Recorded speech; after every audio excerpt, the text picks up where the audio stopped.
Hello my friends, welcome back to my channel. Today we're doing a fun video. We are going to be talking about the books that I read in the month of October, and then also I'm going to go over some of the books that I'd like to read in the month of November. I read a lot of great books in October. I actually read a total of 32 books, which is wild, okay? They were all 3 stars and above. If you're new here and you've never done one of my book reviews, I do not ever give spoilers. I give a tiny little summary on what the book is about, and then I just give my thoughts. I rate them on a scale of 1 to 5 for a rating, and then if it's a romance, I usually let you know what the spice level is.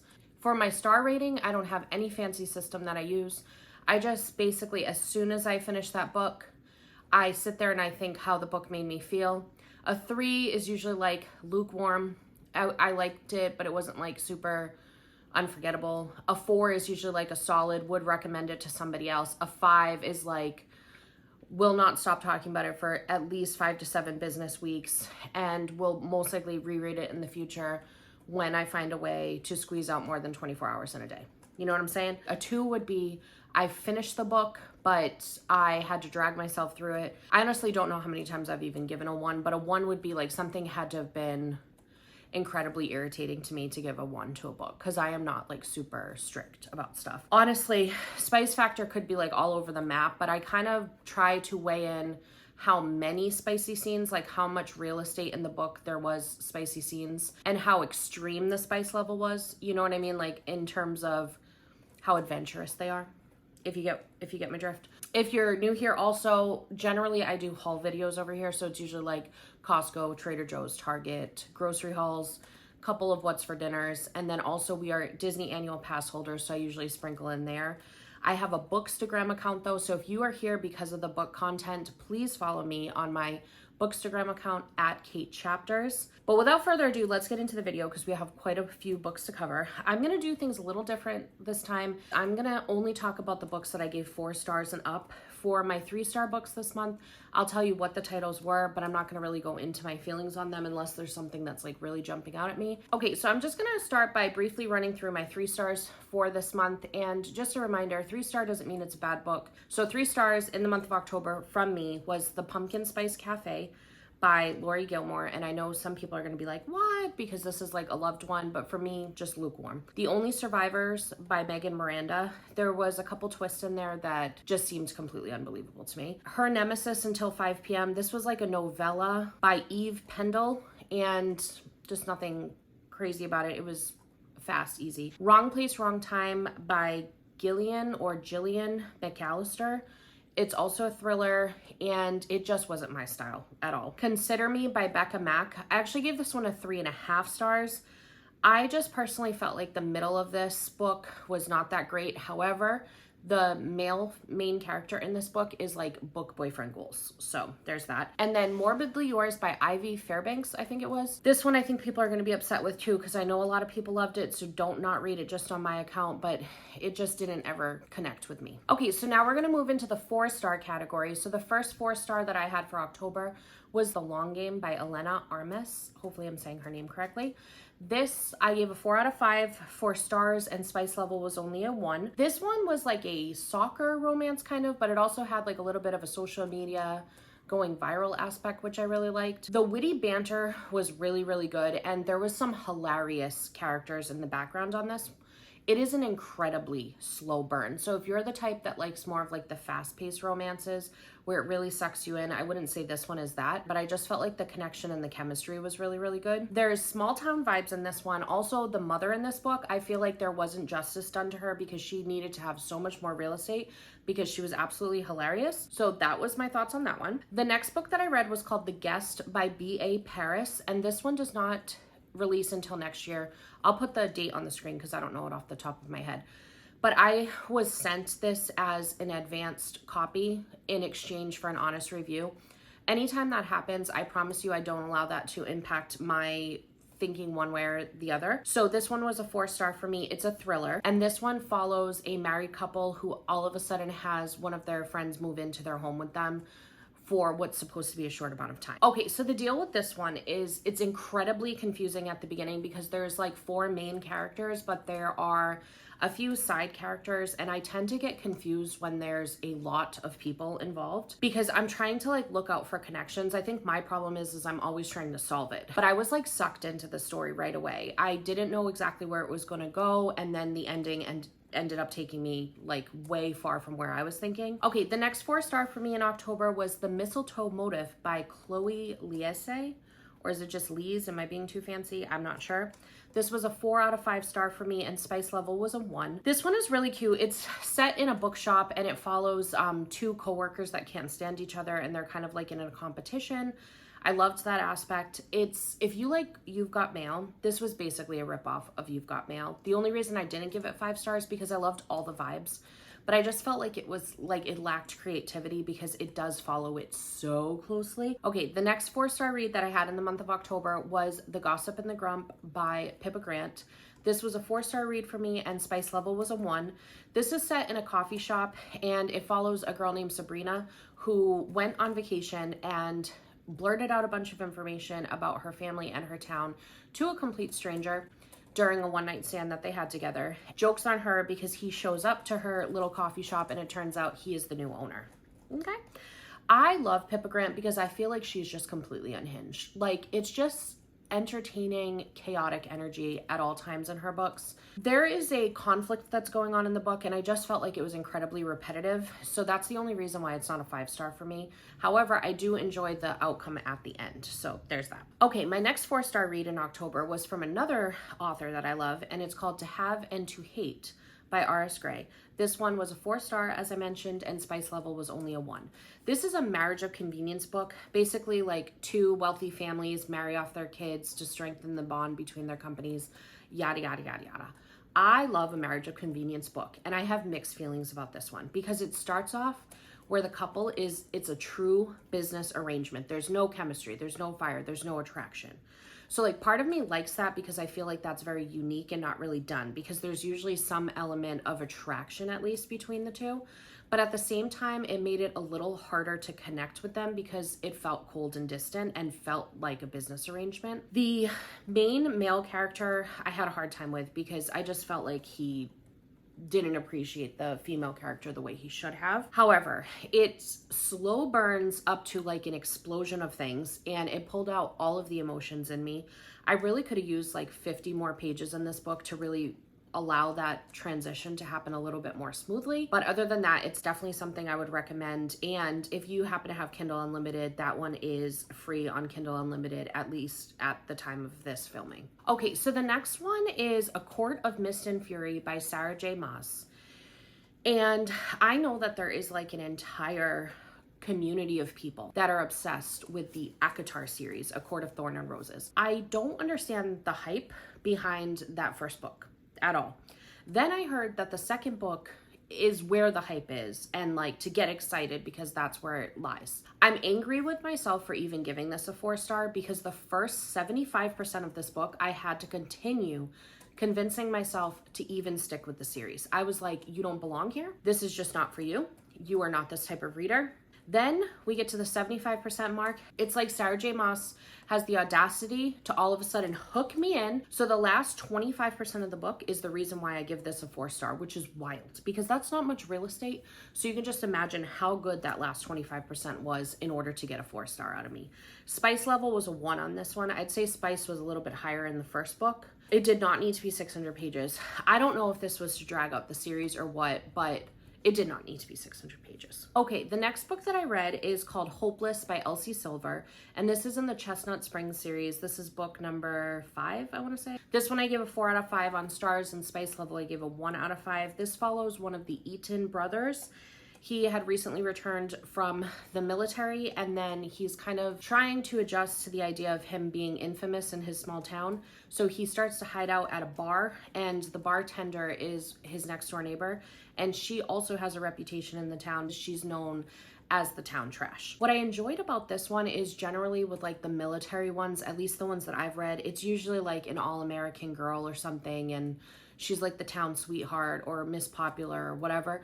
This one, I loved the aspect of having like the hometown hero and the town trash. I thought that was such an interesting dynamic, and so that part made it really good. I loved the characters, but I just felt like the storyline just didn't do them justice, you know, so that's why it wasn't a 5 for me. Okay, the next one that I read was, and this was a 4-star, was The Temporary Wife by Catherine Maura. Hopefully I'm saying that correctly. This was a 4 out of 5 for me, and spice level was a 1.5 out of 5. This was another marriage of convenience one. I really enjoyed this one because it had like a billionaire and then a woman who has been working for him for like 8 years or so. She came from a very tough upbringing, very opposite of his, where they kind of like scrounged to get by type thing.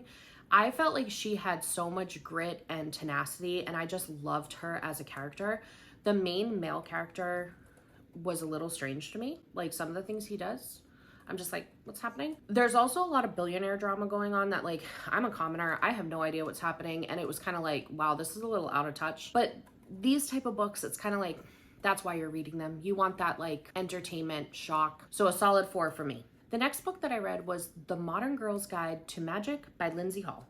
This one was a 4 out of 5 for stars, and spice was a 0.75 out of 5. So it's like not really a 1 pepper, but it's not squeaky clean, you know?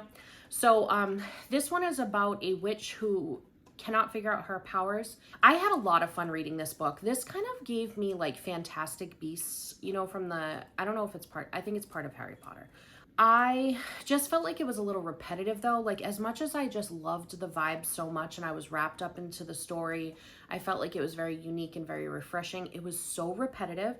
And I swear, if I had to hear that the male main character was a really good guy underneath it all one more time, I was gonna lose it. Like I was ready to chuck my Kindle because it's like, we get it. He's actually a good guy. We totally got that in chapter 2. You know what I mean? But I really, really loved the ending. I loved the epilogue so much, and I just felt like it had so much heart, and it was just really charming. I loved the small town setting as well. Okay, the next book that I read was The Very Secret Society of Irregular Witches by Sangu Mandana. Hopefully I'm saying that correctly. This one I gave a 4.25 out of 5, and spice I gave a 0.75 out of 5. This story follows a witch who has isolated herself from other witches, but she ends up finding a trio of young witches that need a nanny, and so she steps into the role. I felt like this book was like Mary Poppins meets The House in the Cerulean Sea. If you haven't read that book, by the way, The House in the Cerulean Sea, I'm gonna need you to do that. But anyways, it just is the perfect fall read, and it has such a beautiful vibe to it. However, the plot is incredibly light. So it's like I could not give it a full 5. The 4.25 is really because like I vibed the heck out on this, and the cast of characters they were so good. Like they were just so good, and I just felt like the writing was so beautiful and it was so heartwarming. The next book that I read was The Dugout by Megan Quinn. This one was 4 out of 5 on the stars, and then 2 out of 5 on the spice.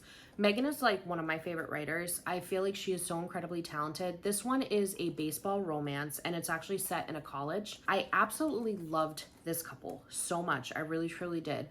But I felt like this was like 100 pages too long, so I could not give it a full 5-star. However, I will say this. One of the things that I think Megan is incredibly talented with is she throws a lot of characters at you, but somehow, to me at least, it never feels super overwhelming. Whereas I feel like in other books that happens, you have like characters that are being introduced for other books or revisiting characters from other books, but Megan somehow didn't make it feel overwhelming to me. This story has a lot of angst, and it happens at a different place than is normal, so like it doesn't follow the standard timeline.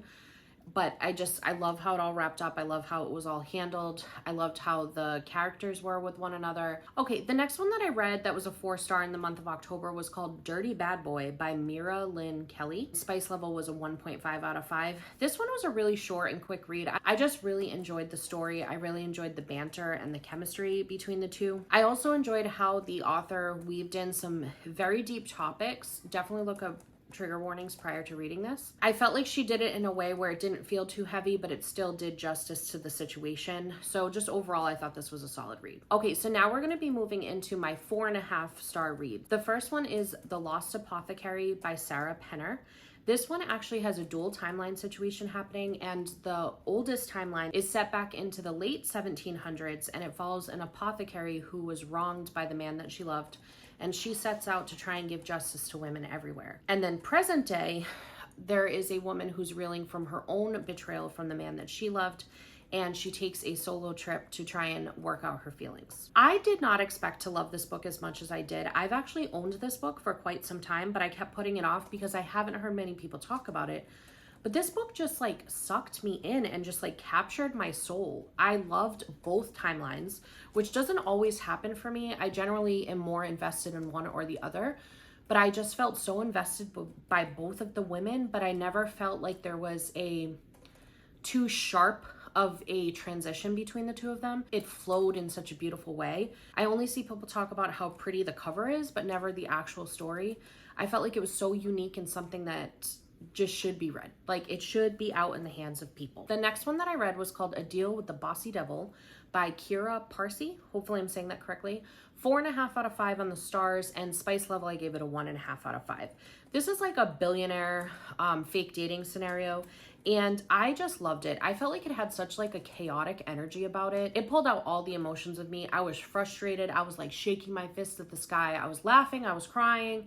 The main male character is completely morally gray. Like, some of the stuff he does is so messed up. And it kind of comes back around to like the billionaires being completely out of touch. I ended up getting to chat with the author on Instagram, and I'm so happy I loved the book so much because I now love the author so much. She's a total sweetheart. Anyways, that's that. I really enjoyed that book, and I hope you'll consider reading that one. Okay, the next book was called Enchanted to Meet You by Meg Cabot. This one I gave a 4.5 on the stars, and I gave a 1 on the spice factor. So this one is following a town called West Harbor, and there's been strange things that are happening in the town, and one witch is approached to try and figure out what's going on and solve the issues. I loved this book. This one had like Sabrina the Teenage Witch meets Never Been Kissed vibes. So like my inner 90s kid was screaming. It was quirky, it was spirited, it was set in a cute New England town, which, come on, witches, New England, it's meant to be. There's a little bit of romance and a little bit of spice, but mostly it's like more about the mystery that's happening. So I'd call it kind of like one of those cozy mysteries, and it's perfect for this time of year. Okay, the next book was Finley Donovan Rolls the Dice by L. Cosimano. This was another one of those books where I received a copy from the author and publisher in exchange for an honest review. This one is the 4th in the series. If you have not read the Finley Donovan series, it would be the perfect way to dip your toes into a cozy mystery, because that's how I got into cozy mysteries, and I just love the series.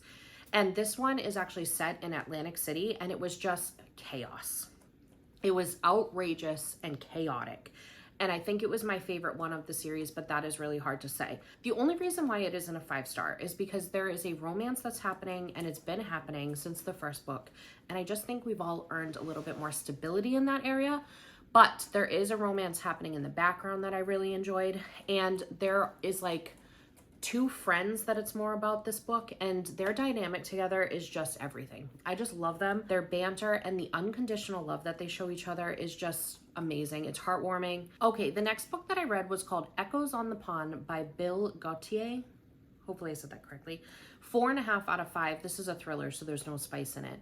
This one is kind of like, it's got a paranormal vibe to it, but it's not over the top paranormal.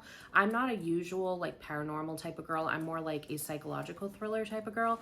But this book I absolutely loved. I was sucked into it. It had the creepiest vibes. The setting was really, really good and hooked me in like immediately. I felt like there's a lot of dimension to this story. So even though it's a thriller, there's also kind of like a coming of age type story and working through some psychological issues in the background. I felt like the dialogue around the heavier topics was really raw and real and imperfect and messy. And I just loved how it was handled, because I felt like it did justice to the situations that were happening. The only reason this held back from a 5-star for me is because there was way too many point of views, and the real estate given to the point of views in the book was very inconsistent, which it could just be me. Like, it could be that I just didn't like that, but someone else might think it's clever. You know what I mean? So this next one was actually a 4.25, not a 4.5. I just had it in the wrong category, but like, it was a strong 4.25, but that's fine. Before We Came by Sloane St. James, 4.25 out of 5 and 2 out of 5 on the spice. This is technically a hockey romance. I would say it's not super hockey intense, so if you're not into sports romance, you'd be fine. This one has like a little bit of a cold case mystery type thing happening in the background. I really liked this book. I felt like the writing was incredibly detailed, but not in the way where it like really loses you. And it felt really fresh. There was something different about the style of writing in this book and the way that it was handled. The only reason I don't give it a 5 is because it lost me in the middle. It loses a lot of oomph in the middle. Like there's a lot not happening in the middle. And I don't know if I'm just toxic and it's like I need there to be angst. I need there to be like, you know, drama or something. I don't know. But the chemistry and connection between the two was really, really good. It's a series, so I'm excited to continue reading on. The next book that I read in my 4.5 star category was Christmas by the Book by Anne Marie Ryan. Now, this one isn't a romance. There is a love that's happening in it, but it's more of like a holiday fiction, so there's no spice whatsoever. It's following a married couple who owns a beloved bookshop in a small town, and they've been struggling financially. And in order to kind of inspire themselves to keep going, they decide to send 6 books out to random people that were nominated by their friends and family to kind of do a random act of kindness thing. So this book, to me, if you need like your spirits lifted, I would pick up this book. It was beautiful. It had like small town community vibes, people pulling together during really hard times. It teaches that you can do such a small thing and it's a ripple effect that affects many. I felt like it was so beautiful. It's definitely a slow read and it's so different from what I normally read. The only reason why it wasn't a 5 star for me is because there are a lot of characters to keep track of. It mainly focuses on the bookshop owners, but then it talks about the 6 people and people in their lives that get those books. The way that it all pulls together by the end was just absolutely beautiful. I felt like it was a treasure to read, and I think that more people should read it when they need to be inspired and motivated and remember that there is kindness in this universe, you know? Okay, we are rolling into the 5 star category now, starting off with another Christmas book, and this was Snowed In by Catherine Walsh. This one I give 5 stars and 1 out of 5 on the spice. Catherine Walsh is officially one of my favorite authors. She's also hilarious, so you should follow her on Instagram. She's really funny. But this follows a girl who at one time was like a runaway bride, and she ends up basically having to flee her hometown because everybody thinks that the groom was this wonderful guy, but it turns out he had done something incredibly awful to her. And she ends up running into an old classmate, and then they realize that they can go back to their hometown together and try to help each other out throughout the situation. So it's like a fake dating situation. I loved this book. It was set in Ireland during Christmas. Do I need to say anything else to convince you to read this? I didn't think so. Catherine Walsh is hilarious. It feels effortless, but I'm sure it's not. I'm sure she puts a lot into it, and I'm sure she like rereads everything she writes like 65 times. At least that's what I would do. But the dialogue between the characters is just hilarious. It's like got a dry sarcasm to it that's just everything. Everything. Complete 5 star for me. I felt like the communication, the emotions, it was handled in like a mature way, but still enough to be compelling. This one just released on November 1st. I got an advance copy of this one too in exchange for an honest review, and it is, as of right now, on Kindle Unlimited. I ordered a physical one to have as a trophy for my collection, for my efforts. Okay, the next one was Tame the Heart by Ava Hunter. This one was a 5 star for me and 1 out of 5 on the spice. And it follows Ruby, who has a condition that has caused her to be sheltered her entire life by her family, but she busts out and she ends up spinning a bottle on a map to figure out where she's gonna go, and she finds Resurrection.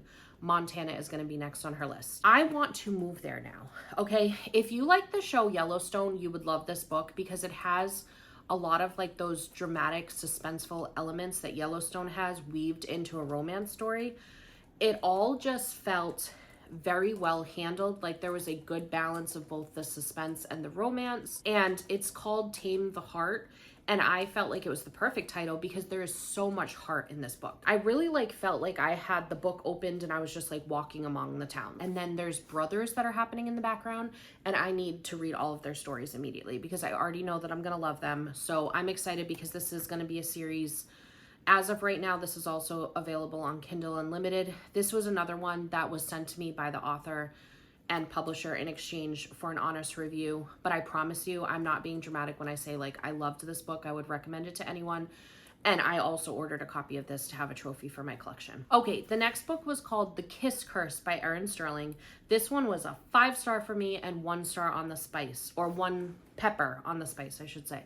This one is following a witch who has another witch that she cannot stand, and they end up kind of having team together, so it's an enemies to lovers situation, trying to save the town. This one had Hocus Pocus meets Gilmore Girl vibes. Is there anything else I need to say, or is that enough? Also, I would say this was my favorite fall read of 2023, and there was some big contenders, okay? I just felt like the characters were absolute perfection. Gwen, who's the main witch, sassy, hilarious, sarcastic, so kind and so forgiving. She has some situations that happen and she's constantly just trying to give the benefit of the doubt. I didn't want to put it down. I loved this book. So if you still need a fall vibe read, this one is for you. The next one that I read was called Chasing the Earl by Kathleen Ayers. Hopefully I'm saying that right.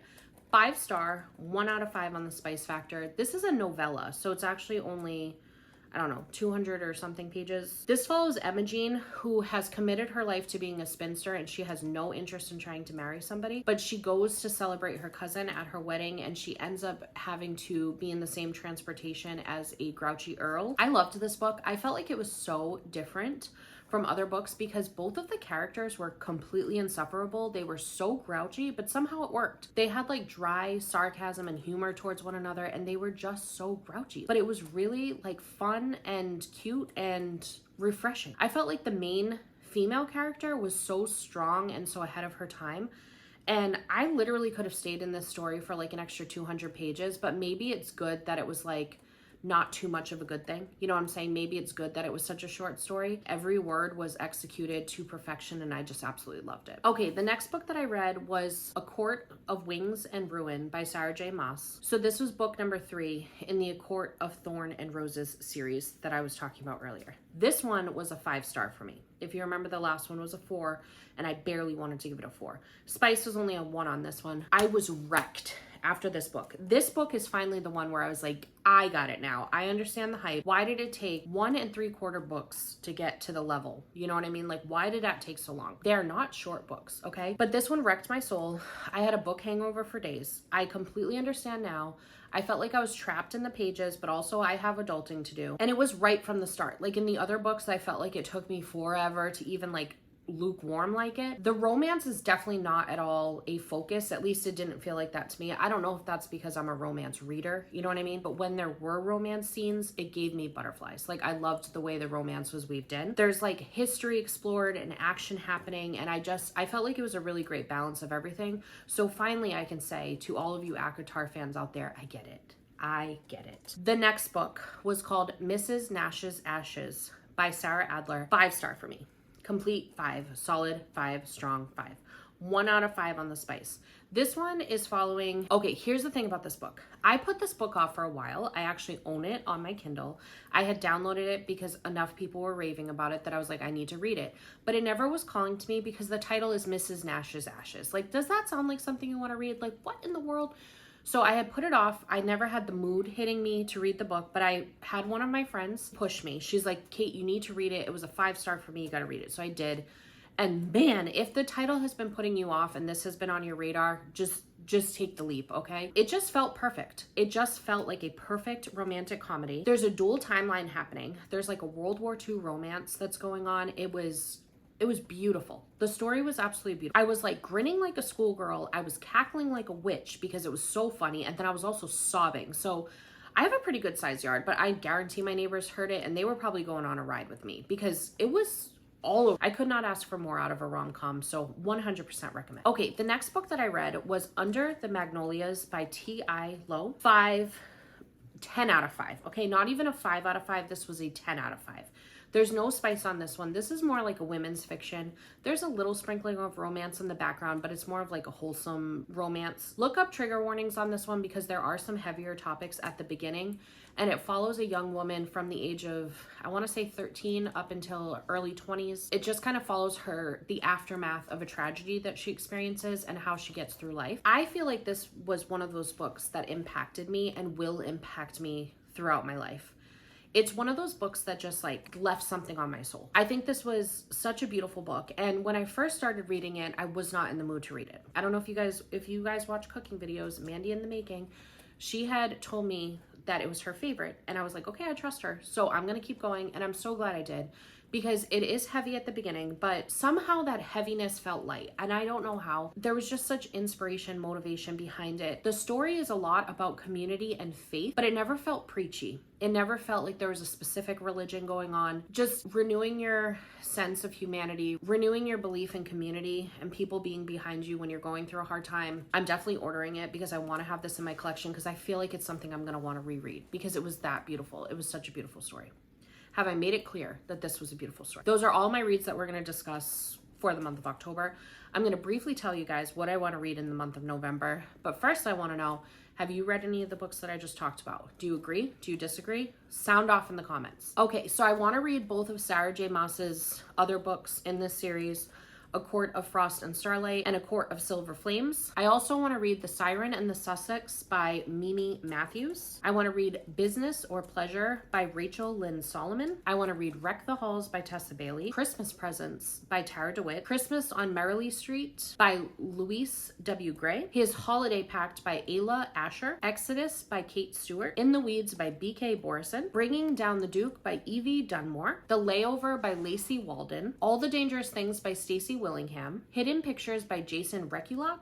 Hopefully I said that right. Catherine Center's Hello Stranger. And this was actually from my September want to read list. I've been slowly getting through it, just taking a couple chapters at a time. It's a historical fiction, The Boston Girl by Anita Diamant. I don't know if I said that right. So those are all the books that I'm hoping to read in the month of November.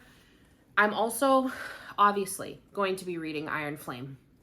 I can't believe that I forgot to put it on there, but Iron Flame, and then there's another new release by Megan Quinn coming out towards the end of the month, so I hope to sneak that in as well.